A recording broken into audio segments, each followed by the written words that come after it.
Packers GM Brian Gutekunst is optimistic about his relationship with Aaron Rodgers, and he stressed that he has had consistent communication with the legendary Packers quarterback throughout the summertime and trimming the roster down to 53. And Rodgers said a few weeks ago on my SiriusXM radio show that he and Goonie have talked more, so there's certainly truth there. But you wonder if there's any room for real growth with how the relationship, the bridge, has been burnt to a crisp. In talking to Rodgers a few weeks ago, I think it's fair to say that he can compartmentalize everything, but the bad blood is absolutely there. He told you all the reasons why the bad blood existed when he reported to training camp. I don't think it goes away in a few short months, with all due respect to what Brian Gutekunst said.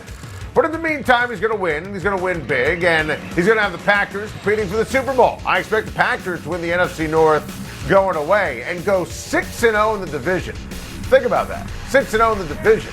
I like the Rams' talent more. Tampa is certainly more complete. But Green Bay can absolutely get that 1 seed once again with their schedule and their legendary star quarterback. The rapport with Devontae Adams that Rodgers has is just awesome.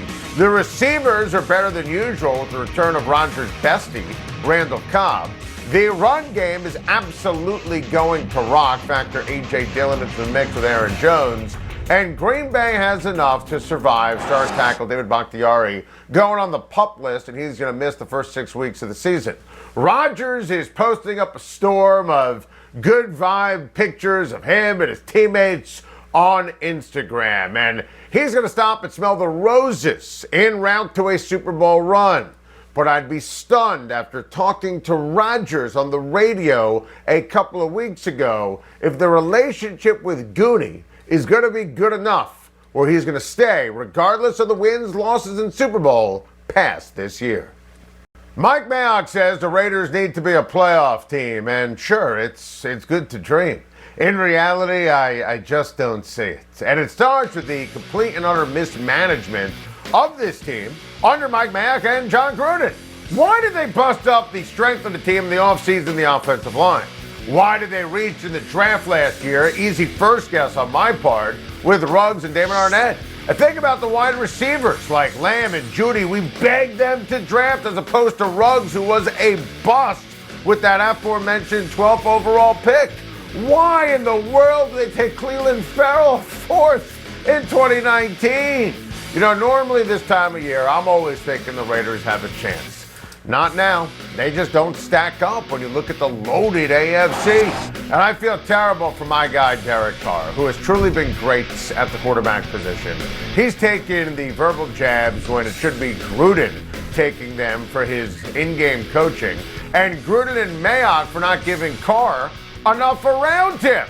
I mean, think about the defense last year. I mean, it was atrocious. Now, it's going to be better this season with Yannick Ngakoue, but is it going to be legit or good enough?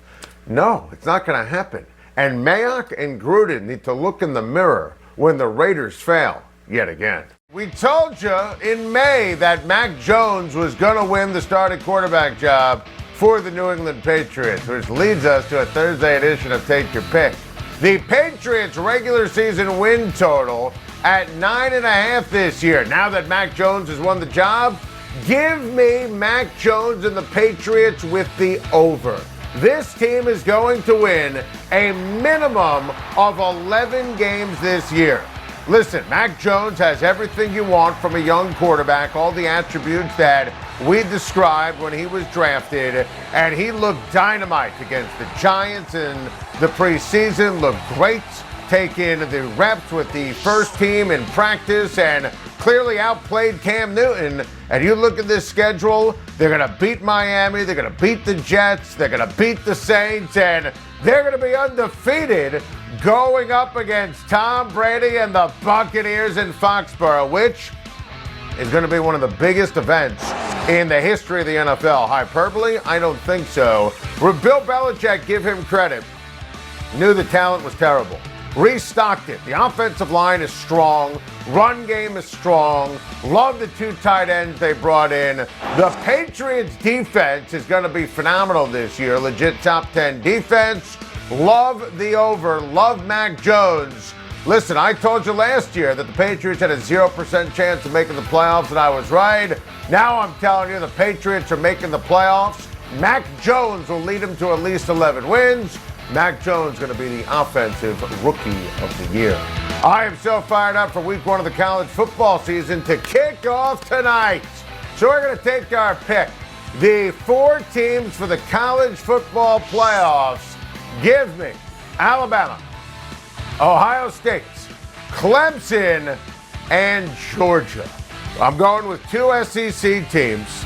I am not going with Oklahoma. I think that the Big 12 is better than people anticipate. I think Iowa State, I think Texas going to be better than people anticipate.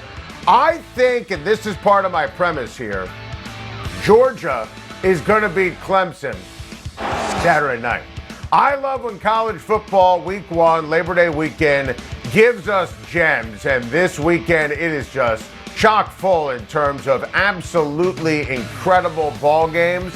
Nothing better, though, than Clemson and Georgia, a couple of top 5 teams. I think that Georgia is going to win this game. Kirby Smart needs to win a big game like this, and Georgia's loaded. And Georgia certainly has a quarterback advantage, at least for tonight, with obviously for this weekend with JT Daniels going up against Hey Mr. DJ this weekend. And if Clemson loses, they're still going to sweep the ACC. You know, Georgia needs to win because then if they lose eventually the SEC championship or lose the Bama game, they still will be in position to make the Final Four and make the college football playoff. So, you know, these predictions can go up in smoke this weekend, but it's all part of the premise here. When it's all said and done, I am going with Georgia, 2 SEC teams, and Georgia to beat Clemson in a huge ball game coming up on Saturday. So you know my college football 4. How about my pick to win it all? Who else? Give me Nick Saban and Alabama. Alabama or the field, you give me Nick Saban and Roll Tide, baby. I am all in on Alabama because Nick Saban is the single greatest coach in the history of college football.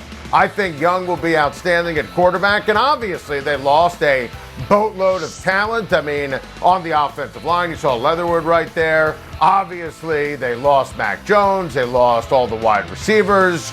But this defense is going to be incredible. A lot of folks who are around the team think this is the best defense that Nick Saban has ever had in Alabama. Plus, say what you want about what he did with the Texans. Bill O'Brien's going to be calling the plays. That's great. Obviously, our guy Doug Marrone's on the staff as well. That's a big deal. Nick Saban's world, Alabama's world. We're just living in it. How about the marquee matchup tonight? I can't wait for it. Number 4, Ohio State, visiting Minnesota with the Buckeyes, favored by 14. So, will OSU win by 14 points or more?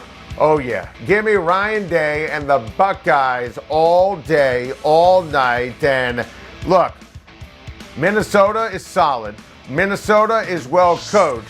Obviously, a new quarterback with Stroud taking over for Fields, who's now, of course, with the Chicago Bears. But, I mean, listen, Ohio State oozes talent.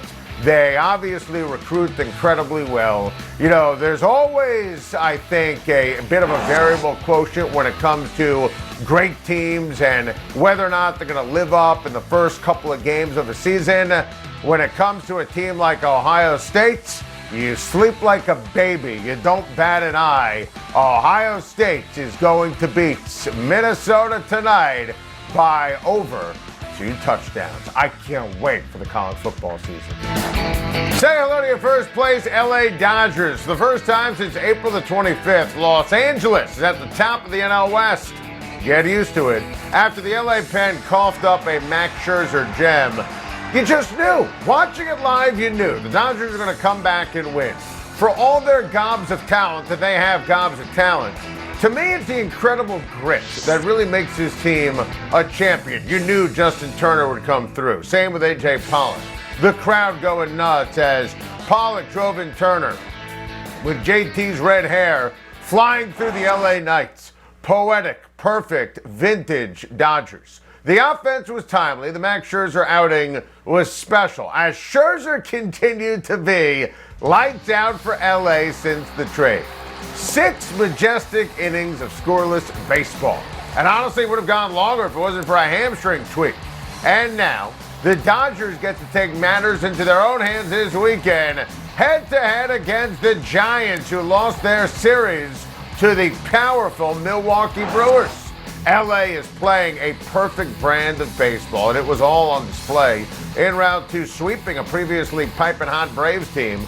It's the sizzle and domination of the stars like, obviously, Scherzer and Mookie Betts, but it's how this team grinds. They know how to win.